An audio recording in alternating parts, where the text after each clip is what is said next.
Hi, I'm Sean Reynolds, the owner and designated managing broker of Summit Properties Northwest. And this is a quick how-to or tutorial video on Northwest Multiple Listing Service Form 22D. And that is the optional clauses addendum to the purchase and sale agreement. Let's jump on in. All right, so a lot of this will get pre-populated if you are using Transaction Desk. And so get the date in here, buyer's name, second buyer's name, seller's name, second seller's name, property address, city, state, and zip. And then we start off, and this form I think has like 12 options. Yeah, we've got 12 things to kind of go through. It goes pretty quick.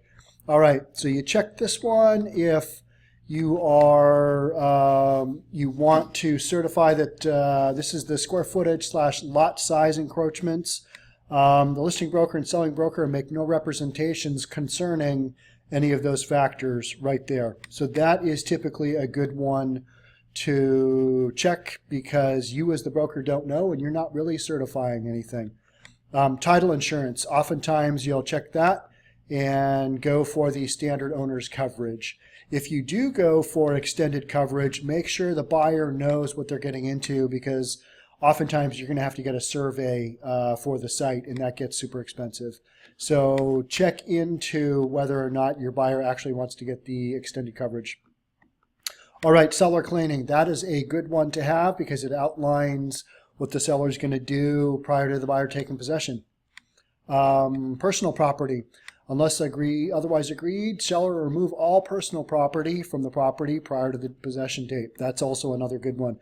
Just kind of outlines and makes a clean break between the buyer and seller once closing has happened and the buyer takes possession. All right, we are down to utilities. To the best of the seller's knowledge, seller represents that the property is connected to. Check all the boxes that apply. Number 6, this is for new construction only. And so these are... here's the R value here. This is the thickness, if you know that in inches. And oftentimes there will be a insulation, there will be a sheet inside the garage on new construction that indicates the type of insulation in the wall, ceiling, and other areas, typically floors. All right, check number 7. If you've got leased property, review period and assumption. If you've got leased property, maybe a water heater or something like that, that's often the case. This gives notice that the buyer acknowledges that the seller leases the following items of personal property that are included with the sale. And that way, everybody knows, hey, these are leased property, seller doesn't own them. You need to figure out if buyer's going to take them over, how that's going to be handled. All right, so that's number 7. Going on to, and this item here also has to do with the leased items and the leases and how that's going to be taken care of. All right, number 8 is for the Homeowners Association review period. If the property, whoops, I'm going to go back up a little bit. If the property is subject to a homeowners association or any other association, then the seller shall, at the seller's expense, provide buyer a copy of the following documents, if available from the association.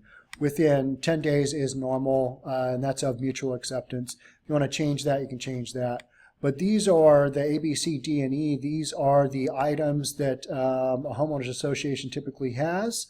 And then there's another kind of secondary notice here with a 5-day period that is part of the homeowners review period.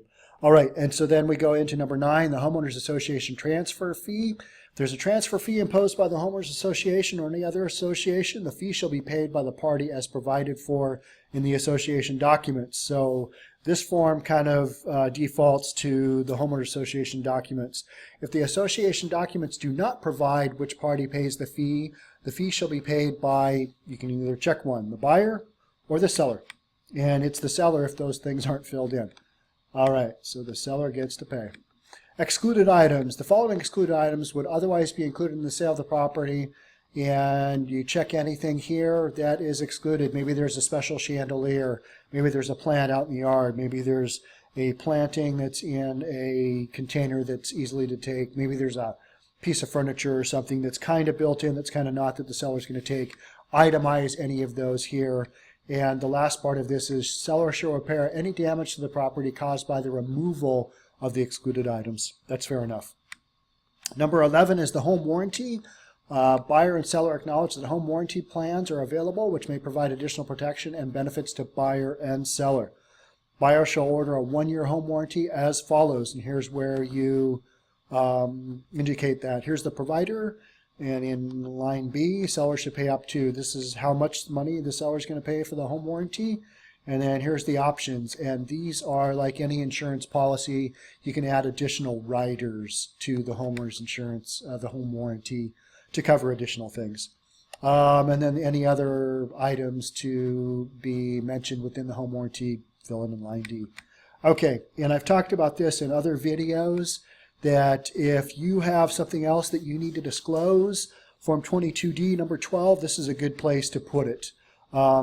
Maybe you are letting people know that you are a real estate appraiser as well as a real estate broker, that you could disclose here.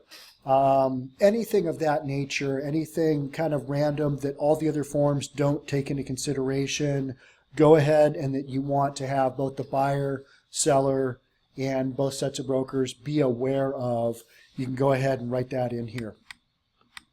All right, so that is, and then at the bottom, you're going to have, this is the bottom of page 2, you're going to have the buyer initial date, seller initial date, same thing for seller number 2. And you've also got that here on page 1, buyer initial and seller initial. So that is really about it for Form 22D.